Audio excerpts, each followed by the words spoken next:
Jim Schwartz talks about what he thinks about Brown's first-round pick, Mason Graham.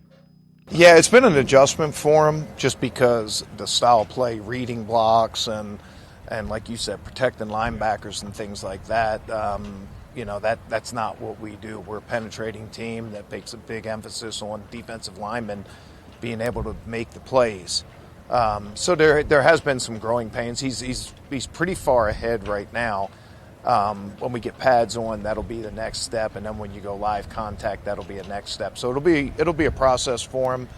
I do think there's a lot of meat on the bone as far as his production. I don't know. I've had a lot of good defensive tackles over the years, and this scheme has featured a lot of those guys. It allows them to penetrate, play without handcuffs, and make some impacts. I think he can fall in to that category.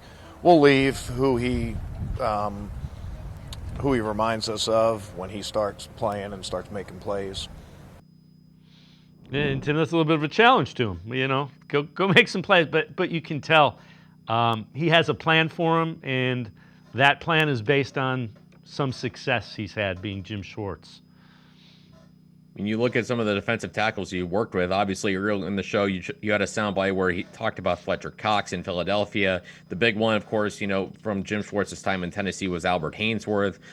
Obviously he had that drama in Washington after he signed his contract, but before then, Albert Haynesworth was a really good defensive tackle. So you feel like Jim Schwartz has a pretty good understanding of the defensive tackle position, how to get the most out of guys.